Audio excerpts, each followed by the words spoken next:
Hello, folks. Welcome back to our Speaking from the Heart series. I'm really pleased that you're able to join us today. Every Wednesday, we dive deep into our minds, focusing on logic and rationality. And on Fridays, we talk about affiliate marketing secrets. But today, like all Monday podcasts, we're speaking from the heart, exploring the feelings that truly connect us as human beings. Our topic for this episode is kindness. It's a quality we often link to compassion, but kindness has its own unique flavor and essence. Hi, I'm Richard Fontenay, and before we get started, please like, subscribe, and share this podcast. And by doing so, you will help us grow this community and allow us to continue providing the Speaking from the Heart podcasts. And I thank you for your generous support. Now let's explore how this beautiful quality called kindness can be woven into your business, work, and personal life in such a way that it leaves a lasting impact. And by the end of this podcast, you'll have practical tips to start spreading kindness wherever you go. Now, our last podcast explored compassion, and we learned that it was a feeling of empathy for someone else's suffering, and we wanted to help them. But kindness is different. Kindness is more about a proactive choice, a simple act that doesn't necessarily require someone to be in distress. It's about seizing a moment where you can make a difference and choosing to act with warmth, generosity, and care. Now, let's look at how this kindness integrates with gospel teachings. In the gospel teachings, kindness is woven into the very fabric of Jesus' message. Jesus exemplified kindness not just through his words, but through his actions.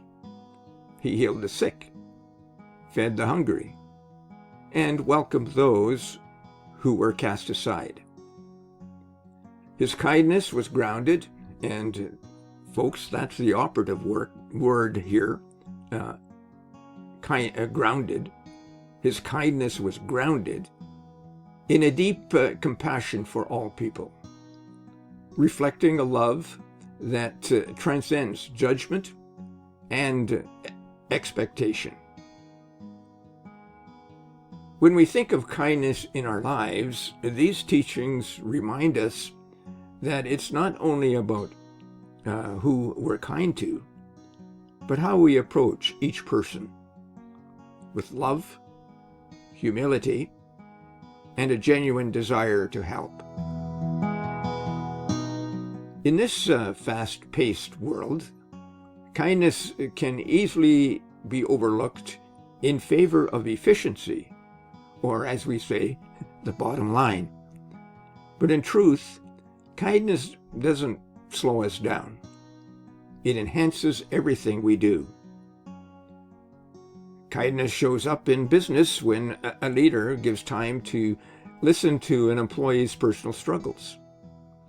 It appears in our personal lives when we choose to offer a helping hand, even when no one is asking for it. It's a quality that asks us to see others with respect and grace, and always choosing the soft road when it's possible. Now let's talk about kindness in business and work. Now let's start with the workplace. We often think of business as a hard-nosed arena. There's competition, performance pressures, deadlines, and so on. But if we infuse a little bit more of kindness into the mix, then we will see a difference. One of the examples is from a colleague I once knew, and let's call him Mike. And by the way, I changed this up a bit because Mike wouldn't want his name revealed in this way. Mike had a plumbing company, but he had a soft spot for those less fortunate. He did everything he could to get his employees involved in efforts to build a better community.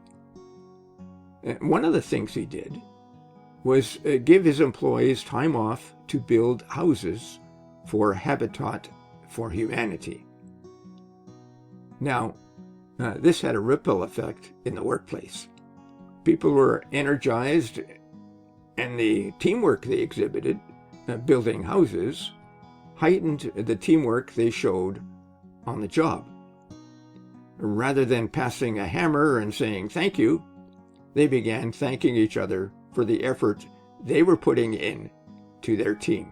Mike showed how kindness towards the less fortunate in the community paid off with kindness within the workplace.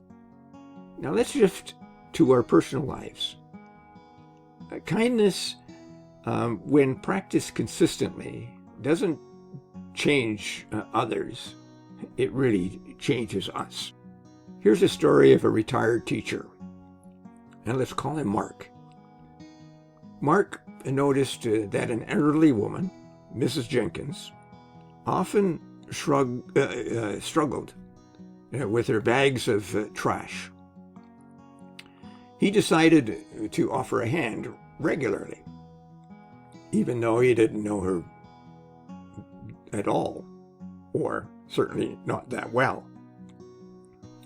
Each time he helped, they exchanged stories, and over time, they formed a meaningful friendship.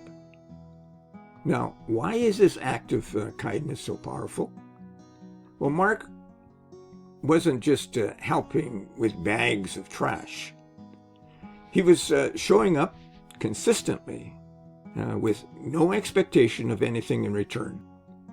And over time, he not only made Mrs. Jenkins feel seen and cared for, but he also found a new sense of purpose in his own life. And that's the transformative power of kindness. It can change us and those that we show kindness to. And not just for the moment, but for their whole lives. So how can we practice kindness in our busy lives, especially when there's so much happening around us? Well, here are a few simple ways. Next time a co-worker seems stressed or overwhelmed, instead of pushing harder, ask them how they're doing. Offer help, or even a break. And it doesn't have to be much, but it could change their entire day. In meetings, focus on actively listening. Make a point to acknowledge people's contributions, especially those who may be quieter. Now, this small act of recognition can empower others and bring kindness to the professional space. Hold the door open for someone. Pay for a stranger's coffee. Or simply send an encouraging text to a friend out of the blue. Now, these moments are small, but they remind others that they matter, and they'll remember your kindness.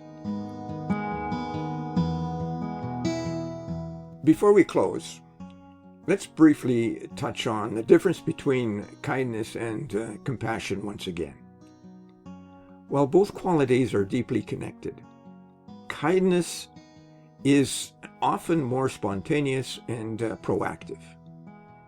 You don't need someone to be suffering to show kindness. It's about recognizing an opportunity to make the world a little brighter. And compassion, on the other hand, usually responds to suffering. It's more about being there for others when things are tough for them.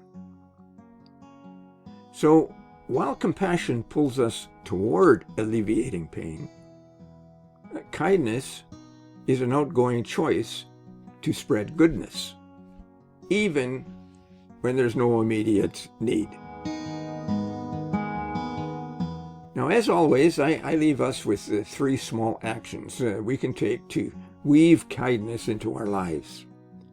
And as we build these into our behaviors, feel the power of words that we are speaking or listening to. In business, let's take a moment to genuinely listen to someone's concerns.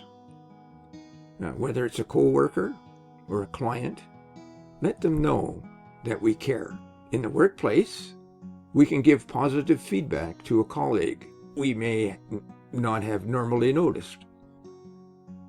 Recognition is a simple yet powerful act of kindness. And in life, we can go out of our way to perform a small act of kindness. And whether it's offering someone a smile, a compliment, or assistance. Now, if you enjoyed today's episode and found it helpful, I appreciate if you would subscribe and give this channel a thumbs up. Your support helps us keep sharing these heart-led conversations, and thank you for doing so. Next time, we'll discuss self-control, also known as discipline, and its key role in our personal and professional lives. And as always, we will link this topic with the gospel teachings. And by the way, in my book, Eternal Unfolding, a journey that turned into a different kind of love story, I devote a chapter to kindness and the difference between kindness and compassion. The link is below. You can also find free articles in our FM e-learning e-zine. And all you need to do is place kindness in the search box right at the beginning of the front end. And that link is also below. Now, thanks so much for tuning in. Until we meet again next Monday, keep spreading kindness in everything that you do. Bye for now.